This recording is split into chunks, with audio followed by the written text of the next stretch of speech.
नमस्ते बच्चों, मैं अनितार्या, हिंदी अध्यापिका फ्रॉम सूरज स्कूल महेंद्रगढ़। आज मैं आपको करवाऊंगी जो फर्स्ट कविता करवा रहे थे सूरदास के पद, उसका चौथा पद्यांश। 3 पद्यांश मैं पहले की वीडियो में करवा चुकी हूँ। आज हम चौथा पद्यांश करेंगे इसका, जो लास्ट पद्यांश बचा है इसका, इस कविता का। देखो, हाँ, इसमें इस कविता में बताया गया है कि जब उद्धव श्री कृष्ण का संदेश लेकर गोपियों के पास आता है, योग साधना का संदेश लेकर भेजते हैं श्री कृष्ण उद्धव को। जब वो वहाँ पर आता है गोपियों के पास, तो उस समय गोपी और उद्धव के बीच संवाद चलता है। तो उस संवाद में आगे ही ये चौथा पद्यांश है। तो यहाँ पर गोपियाँ कहती है, हरि है राजनीति पढ़ियाए। हरि यहाँ श्री कृष्ण के लिए प्रयोग किया है उन्होंने हरि का, कि हरि है राजनीति पढ़ियाए, कि हरि ने, श्री कृष्ण ने पहले ही राजनीति पढ़ रखी थी और उन्होंने वहाँ जाकर, मथुरा में जाकर और ज़्यादा राजनीति पढ़ ली है। समझी बात कहत मधुकर के, समाचार सब पाए।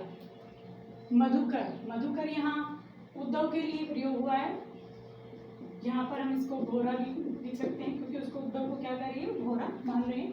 समाचार होता है संदेश। तो गोपियाँ उद्धव से कह रही है कि तुमने श्री कृष्ण से क्या पढ़ ली है, राजनीति पढ़ ली है। समझी बात मधुकर की, समाचार सब पाए, कि तुम्हारा जो संदेश है, योग साधना का जो तुम संदेश, हमें निर्गुण भक्ति का जो संदेश दे रहे हो, उसको सुनकर, उस संदेश को सुनकर हम समझ गए हैं कि तुम्हें श्री कृष्ण ने यहाँ पर भेजा है पढ़ा लिखा कर, ठीक है, राजनीति पढ़ाकर। एक अतिर चतुर होते पहले ही, अब गुरु ग्रंथ पढ़ाए। होते मतलब हुए, कि एक तो तुम पहले ही चतुर हो और ऊपर से तुमने क्या पढ़ ली है, गुरु ग्रंथ, कि अब तुमने गुरु ग्रंथ पढ़ लिया है, मतलब तुम श्री कृष्ण से पढ़ ली हो, श्री कृष्ण ने तुम्हें राजनीति सिखा दी है। एक तो तुम पहले से ही चतुर थे, दूसरा श्री कृष्ण के साथ रहते हुए तुमने उनसे गुरु ग्रंथ सीख लिया, उनसे राजनीति सीख ली है। बड़ी बुद्धि जानी जो उनकी जोग संदेश पठाए।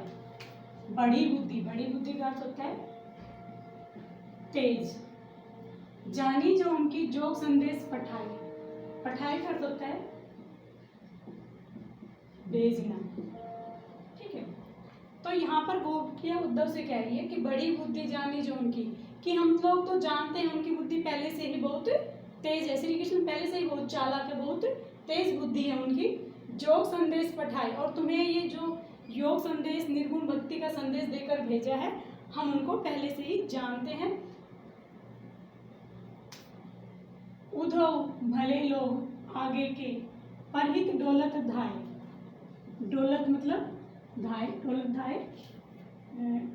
घूमते फिरते हुए, ठीक है। डोलत धाय का अर्थ होता है घूमते फिरते हुए। उद्धव भले लोग आगे के, परहित डोलत धाय। गोपी यहाँ उद्धव से कह रही है कि हे उद्धव, भले व्यक्ति, भले इंसान वो होते हैं जो घूमते फिरते हुए लोगों की भलाई करे, लोगों के बारे में सोचे, ठीक है। लोगों की भलाई करना भले व्यक्ति का काम होता है, न कि हमारे जैसे प्रेम को छुड़वाने के लिए।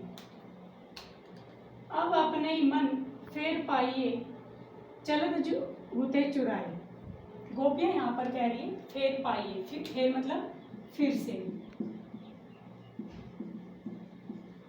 गोपियाँ कह रही है उद्धव से कि अब अपने मन फेर पाइए, कि हम अपना मन फिर से पाना चाहते हैं। श्री कृष्ण ने जो चलत जो होते चुराए, जो चलते समय श्री कृष्ण जी ने हमारा मन चुरा लिया था, हम अपना मन फिर से पाना चाहते हैं। क्यों? क्योंकि हमारे पास तो एक ही मन था, और वो मन कौन ले गया, श्री कृष्ण ले गए। और जो तुम हमें निर्गुण भक्ति करने का संदेश दे रहे हो, योग साधना का संदेश दे रहे हो, वो हम किससे करेंगे, हमारे पास तो मन ही नहीं है। मन तो कौन ले गया, श्री कृष्ण ले गया, जो मथुरा गया था, जाते समय हमारा मन ले गया था, तो वो मन हमें फिर से वापस चाहिए निर्गुण भक्ति करने के लिए। आगे वो क्या कहती है, ते क्यों अनिति। अनिति होता है, अनिति का अर्थ होता है अन्याय। ते क्यों अनिति करे आपुन, जे और अनिति छुड़ाए। छुड़ाए मतलब छुड़ाना। यहाँ पर गोपियाँ कह रही है कि ते क्यों अनिति करे आपुन, जे और अनिति छुड़ाए, कि श्री कृष्ण तो ऐसे व्यक्ति थे जो दूसरों की अनीति मतलब अन्याय करने से रोकते थे, उनको सही रास्ते पर चलने के लिए कहते थे। अब वो हमसे नीति छोड़ने के लिए क्यों कह रहे हैं, अच्छा रास्ता छोड़ने के लिए क्यों कह रहे हैं?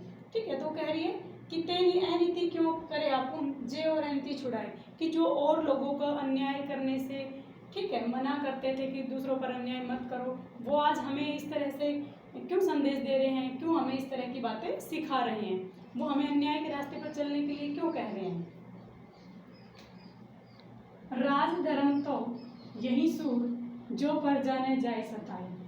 आगे गोपिया कह रही है, सूरदास जी कहते हैं कि गोपिया कहती है उद्धव से कि हे उद्धव, राज धर्म तो यह सूर जो पर जाने जाए सताए, कि राजा का धर्म तो वह होता है जो अपनी प्रजा को सताए नहीं, अपनी प्रजा की भलाई के लिए कार्य करे।